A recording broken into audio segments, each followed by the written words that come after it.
RIL की AGM 44th AGM after IPO. So ये जो एजीएम रही उसके हाइलाइट्स क्या है उसके बारे में आज हम बात करने वाले हैं। सो मिस्टर मुकेश अंबानी जी ने जो भी स्टेटमेंट्स दिए या फिर जो भी उनकी पूरी स्पीच थी वो पूरी स्पीच आपको मिल सकती है अगर bseindia.com को आप विजिट करोगे, वहां जाके रिलायंस इंडस्ट्रीज पे जाओगे और कॉर्पोरेट अनाउंसमेंट्स में वो उनका पूरा स्पीच अवेलेबल है। सिर्फ उनका ही क्यों, आई थिंक पूरी फैमिली का स्पीच अवेलेबल है। आई थिंक 19 पेजेस का वो डॉक्यूमेंट है जो उन्होंने पूरा वहां पे एक स्क्रिप्ट है वो। आई थिंक अगर आपने कुछ मिस किया है तो आपको वो सारी चीजें वहां पे मिल जाएगी नंबर्स के साथ प्रॉपरली। सो हाइलाइट्स क्या थे, आई थिंक मेरे हिसाब से एक बहुत बड़ा हाईलाइट अगर हम देखेंगे रिलायंस इंडस्ट्रीज के एजीएम में तो वो ये है कि एक नया बिजनेस पे उनका फोकस बहुत ज्यादा आ गया है। अब मैं इस बिजनेस को उनके पुरानी इन्वेस्टमेंट के साथ भी कंपेयर करूंगा इस वीडियो में। मिस्टर मुकेश अंबानी जी ने क्लीन एनर्जी ग्रीन एनर्जी में 75,000 करोड़ रुपीस का इन्वेस्टमेंट करने का डिसाइड किया है नेक्स्ट 3 इयर्स टाइम।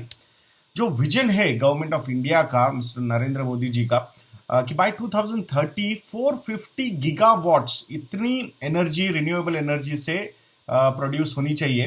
तो यहाँ पे मिस्टर मुकेश अंबानी जी ने इन अ वे काइंड ऑफ विजन दिया है या फिर एक कमिटमेंट दी है कि out of that 450 gigawatts 100 gigawatts मतलब क्लोज टू 23 to 24% का जो कंट्रीब्यूशन होगा वो रिलायंस इंडस्ट्रीज के ये जो एनर्जी बिजनेस है उसमें से आएगा। So that is the commitment they want to give. और इसके लिए जो भी इन्वेस्टमेंट्स करने हैं नेक्स्ट 3 साल में 75,000 करोड़ रुपीस के इन्वेस्टमेंट्स यहाँ पे किए जाएंगे।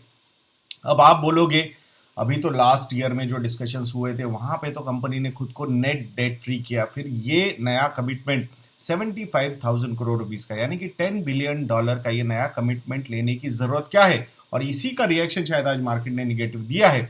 बट आप एक बात को हमें समझना होगा, उनका जो मेन कैश काउ है आज भी अगर हम देखेंगे तो वो है ऑयल टू केमिकल बिजनेसेस।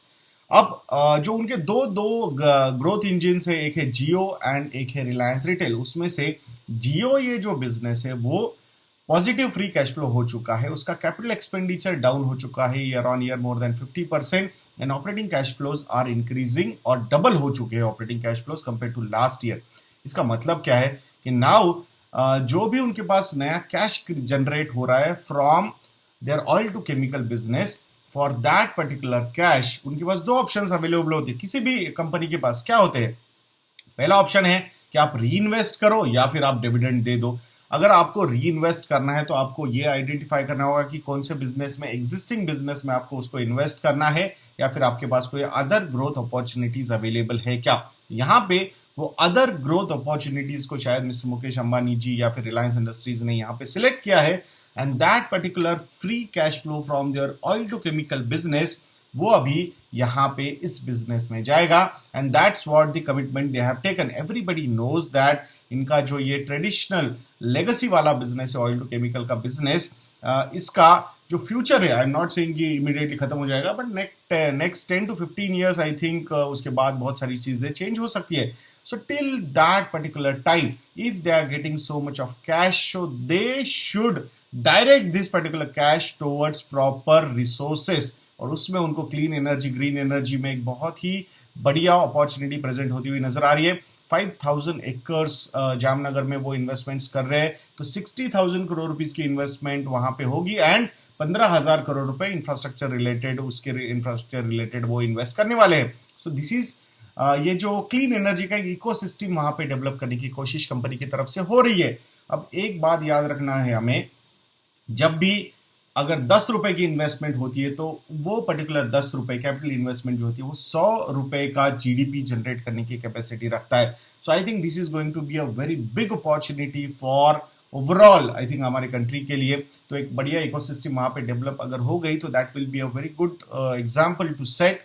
और आने वाले समय में हम काफी, मतलब उन्होंने भी बोला है ना कि हम सूर्यदेव की जो कृपा है इंडिया पे वो काफी अच्छी है, तो ये सोलर एनर्जी का एक हब हम बन सकते हैं जहां पे हम फॉसिल फ्यूल का नेट इंपोर्टर्स है, हम वहां पे क्लीन एनर्जी के नेट एक्सपोर्टर्स हम यहाँ पे बन सकते हैं आने वाले 10 से 15 सालों में। और वहीं पे ये एक बहुत बड़ा इन्वेस्टमेंट कंपनी की तरफ से किया गया है। अगर कोई बिजनेस 75,000 करोड़ रुपीस का कैपिटल कमिट करता है तो वहां पे आने वाले समय में एक अच्छा खासा ग्रोथ एक्सपेक्टेशन, एक अच्छा खासा रेवेन्यू एक्सपेक्टेशन वहां पे हम रख सकते हैं. So definitely this is going to be another growth engine. I'm not immediately speculating, but I think we will have to watch how things go.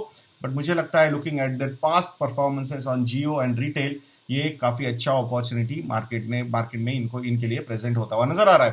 There could be some reservations from the market experts, but I still feel looking at their past performances, I think जो extra cash flow उनके पास available है, they can immediately divert that particular capital towards this business. तो ये था clean energy, green energy. दूसरा अगर आप देखोगे तो रिटेल बिजनेसेस में, आई थिंक रिटेल बिजनेस में भी अभी तक पॉजिटिव फ्री कैश फ्लो हुआ नहीं है, बट आई थिंक जल्दी हो जाएगा वो. I think last year was a little मतलब चैलेंजिंग ईयर था, तो वहाँ पे स्मूथनेस इतना नहीं था. दो I think they have grown well, but still I think a lot of things will improve in this particular calendar year or next calendar year or financial year. So let's all see. But एक चीज मैंने highlight में देखी कि जो उनका current revenue है, वो particular revenue, what mister Mukesh Ambani aspects कि रिलायंस रिटेल का revenue in next 3 to 5 years triple हो सकता है. That's what he is expecting. तो यू कैन इमेजिन अगर कोई बिजनेस का रेवेन्यू 3 से 5 सालों में ट्रिपल हो सकता है, so the kind of growth, मतलब 200% की ग्रोथ इन 5 years अगर हम देखते हैं, सो आई थिंक मुझे लगता है the CAGR would be almost 30 to 35%. So I think that is a very good growth engine, और वो एक अच्छी खासी प्रॉफिटेबिलिटी ऐड कर सकता है आने वाले समय में. So retail business is also one business, I think वो ग्रोथ इंजिन रहेगा. दो एक्सपेक्टेशंस मार्केट को शायद ये भी थे कि शायद आईपीओ वगैरह के कुछ प्लान्स नजर आते हैं क्या, उन्होंने लास्ट ईयर बोला था, बट इस आईजीएम में आईपीओ रिलेटेड ना जियो के लिए बोला ना रिटेल के लिए बोला, कुछ भी डिस्कशंस नहीं हुए. सो लेट्स ऑल सी क्या क्या चीजें होती है वहां पे. अब third business is Jio business. वहां पे एक बड़ी अनाउंसमेंट्स आई है गूगल के साथ. गणेश चतुर्थी को, मतलब 10th of September 2021 को they are going to launch a smartphone जो 2G से 4G में कन्वर्ट करना चाहता है बहुत सारे यूजर्स को. एक बहुत बड़ा सेगमेंट है उनके हिसाब से. I think majority of that 2G segment they will be able to migrate towards this 4G smartphones. अब वो एंट्री लेवल क्या कॉस्ट कितनी होती है वो भी एक चैलेंज रहेगा, बट विल हैव टू सी. जो इंफ्रास्ट्रक्चर उन्होंने बिल्ड किया है, फिर वो 4G के लिए हो या फिर 5G के लिए हो, mister Mukesh Ambani said that कि आने वाले समय में वी कैन ऑन बोर्ड, मतलब एक नेक्स्ट 1-1.5 साल में भी we can onboard almost 20 crore subscribers. कितने? 20 crore subscribers we can onboard on Reliance Jio platforms, फिर वो 4G हो या 5G हो. So that's what he is expecting. So let's see वो सारी चीजें कैसी होती है. सो जियो का एक बिजनेस है, आई थिंक गूगल के साथ क्लाउड बिजनेस में भी काफी ज्यादा टाइप्स वगैरह हुए हैं. So that particular cloud business they are going to utilize it for even retail business also. Plus Facebook के साथ जो उन्होंने ट्रायल्स किए थे व्हाट्सएप एंड जियो मार्ट के साथ, आई थिंक वो काफी एनकरेजिंग रिजल्ट्स उनको आए हैं. That's what he was saying. So वो भी एक अच्छा एक्सपेक्टेशन वहाँ पे कंपनी को है. So I think Jio and retail are still going to be their growth engines. The new clean energy, green energy business is also worth following. That's what I feel. Media related I think मुझे लगता है shortest statement दिया है. मैं हमेशा बोलता था आप लोगों को कि I think the focus is not on the media business. थोड़ा बहुत उन्होंने बोला, बट आई डोंट थिंक कि too much of importance have been given. So typically जब बड़े बिजनेस हाउसेस होते हैं उनके पास अगर कुछ मीडिया चैनल्स वगैरह होते हैं तो वो हमेशा रहते हैं. So it's like a PR thing which will keep on happening. Nothing, I don't think कि that's how the world works. So I was not surprised on that particular front. बहुत सारे लोगों को expectations थी, but I was not expecting anything on that front.